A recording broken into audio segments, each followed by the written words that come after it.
உயிரே என் உயிரே அது எல்லாருமே கேட்டிருப்பீங்க. அது வந்து படத்துலையுமே வந்து ஒரு சின்ன மாண்டேஜாக வரும். அது இல்லாமல் யாரிடமும் தோன்றவில்லை இது போல் அப்படின்னு ஒரு பாட்டு இருக்குது. நீங்கள் அந்த சாங் பார்த்தீங்கன்னா ஸ்டார்டிங்கில் வர கோரஸை கேட்டோம் அப்படின்னா ஏதோ ஒரு ரொம்ப சுமாரான சாங் மாதிரி ஆரம்பிக்கும் அது. ஆனால் அந்த சுமாரான ஸ்டார்ட் தான் அதுக்கு அடுத்து வர மெலோடிக்கு வந்து ஒரு எலிவேஷனாக இருக்குதுன்னு நான் நினைக்கிறேன்.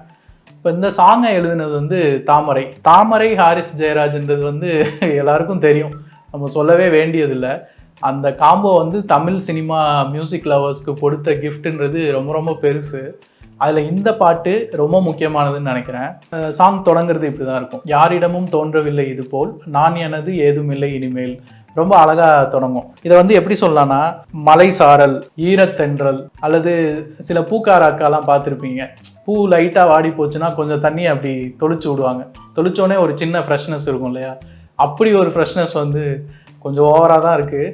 பட் அப்படி ஒரு ஃப்ரெஷ்னஸ் தான் இந்த சாங்காக எனக்கு தோணும். நீங்கள் கேட்டிங்கன்னா தெரியும். அதில் மியூசிக்காகவே கூட அப்படி லைட்டாக தொளிச்சு விட்ட மாதிரியான சில பார்ட்ஸ்லாம் வரும். அதை நீங்கள் கேட்டுட்டு கமெண்ட் பண்ணுங்கள். அதில் ஒரு 2-3 லைன் வந்து என்னால் மறக்கவே முடியாது. ஒன்று வந்து, நான் கனவுகளும் கண்டதில்லை, கனவாய் யாரிடமும் சென்றதில்லை. இதை ஜஸ்ட் அப்படியே யோசிச்சு பாருங்களேன். ரொம்ப சிம்பிளாக சொன்னோன்னா சிங்கிள்ஸுக்குன்னே எழுதின சாங் மாதிரி இருக்கும். அதில் பார்த்தீங்கன்னா தொட்டி ஜெயாவில் எஸ்டிஆரும் பிளாக் ஷர்ட் போட்டிருப்பார், தாடிலாம் வச்சுட்டு ஒரு ரகட் பாயாக தான் இருப்பார்.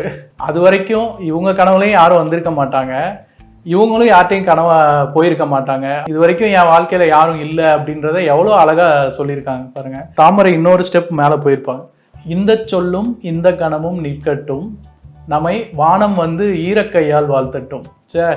யோசிச்சு பாருங்க, வானம் வந்து 2 ஈரக்கையால் நம்மளை பிளஸ் பண்ணால் எவ்வளோ அழகாக இருக்கும். அதுதான் கிட்டத்தட்ட மலையை அது மாதிரி சொல்கிறாங்க.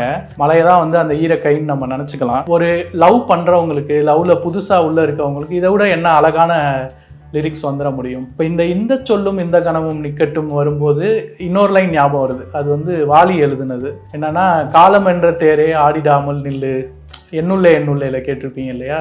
ஸோ கிட்டத்தட்ட அதுக்கு ஈக்குவலான ஒரு லைனாக தான் நான் இதை பார்க்குறேன்.